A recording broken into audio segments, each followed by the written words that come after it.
The start of this week marks a significant turning point for millions of Australians as sweeping changes to senior citizen laws come into effect across the nation.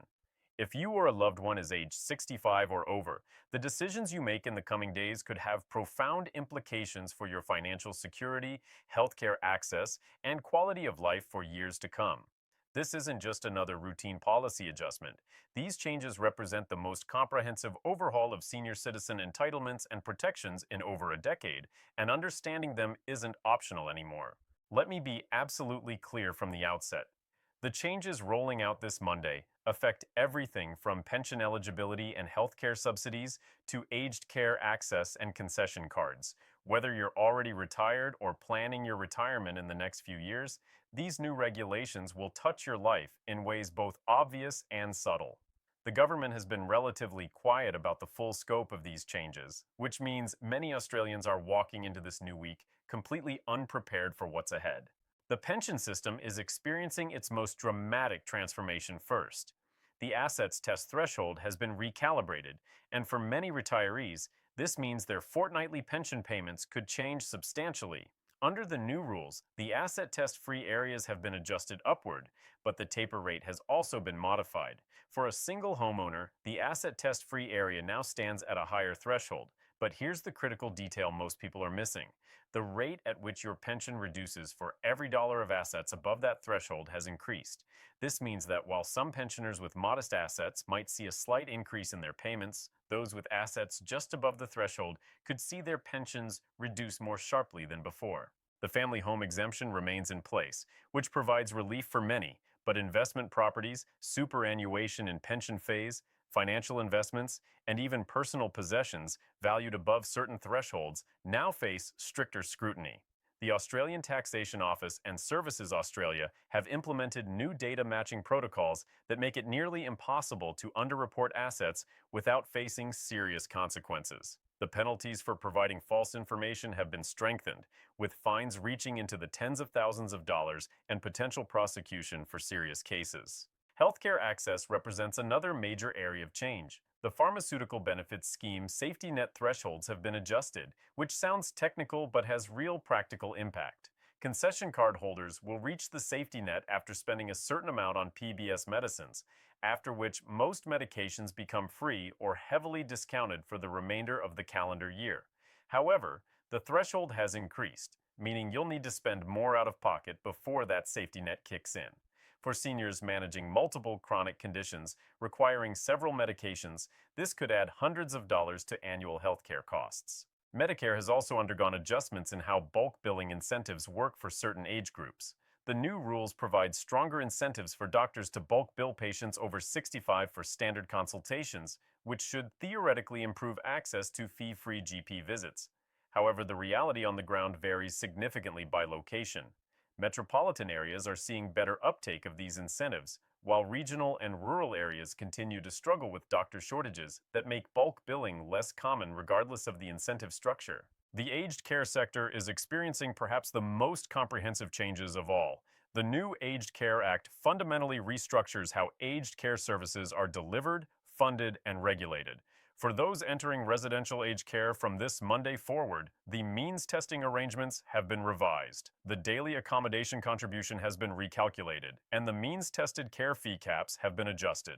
What this means in practical terms is that your income and assets will be assessed differently when determining how much you contribute toward your aged care costs. Home care packages have also been restructured. The previous levels of home care packages are being phased out in favor of a more flexible support at home program. This new system promises to be more responsive to individual needs rather than fitting people into rigid package levels, but it also places more responsibility on seniors and their families to navigate the system and advocate for appropriate support levels. The assessment process has become more detailed, requiring comprehensive health and functional assessments that examine everything from mobility and medication management to cognitive function and social support networks. The changes extend to concession cards as well. The Commonwealth Seniors Health Card eligibility criteria have been tightened in some respects while expanded in others. The income test threshold has been increased, which means more self-funded retirees might now qualify.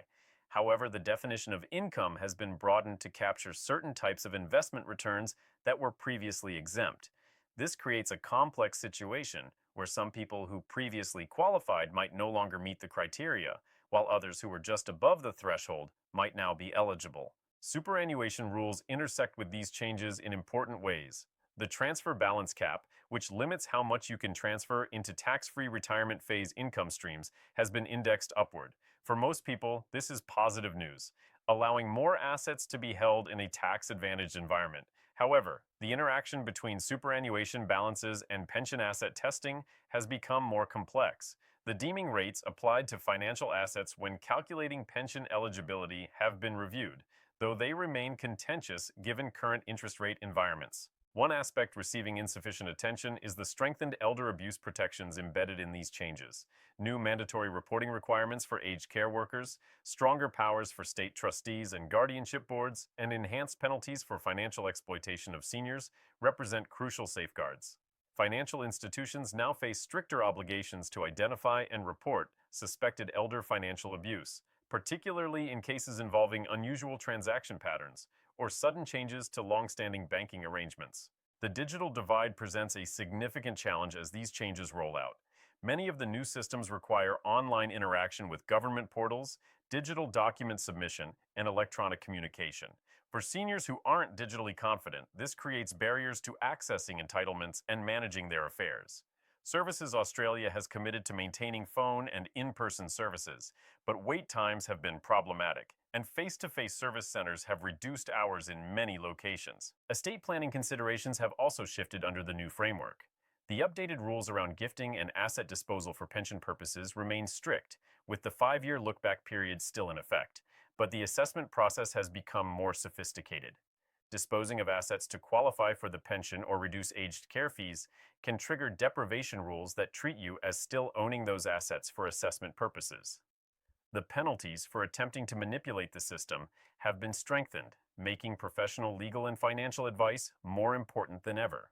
Regional variations add another layer of complexity. While these are Commonwealth changes affecting all Australians, state and territory governments provide additional concessions and support programs that interact with federal entitlements. Energy concessions, public transport discounts, rate reductions, and other state-based benefits may be affected by changes to your federal concession card status. It's entirely possible to lose state benefits even if your federal pension remains unchanged, simply because eligibility criteria are linked. What should you actually do in response to these changes? First, request a comprehensive review of your current entitlements. Contact Services Australia to ensure your records are accurate and up to date. Any changes in your circumstances, assets, or income must be reported, and the new rules make this more important than ever. Second, gather your financial documentation and consider consulting with a financial advisor who specializes in retirement planning and aged care. The interaction between these various rule changes creates opportunities for optimization, but also risks of unintended consequences. Review your healthcare arrangements carefully. If you take regular medications, calculate your likely PBS expenditure under the new safety net thresholds, and consider whether your current medication regime could be optimized. Speak with your doctor about generic alternatives and whether any medications could be discontinued or reduced. Check whether your regular GP bulk bills or charges gap fees, and understand how the new Medicare arrangements might affect your access to affordable health care. For those approaching or already in aged care, whether home care or residential, request a reassessment under the new framework. The changed rules might result in different fee calculations, and you want to ensure you're being charged correctly from the outset.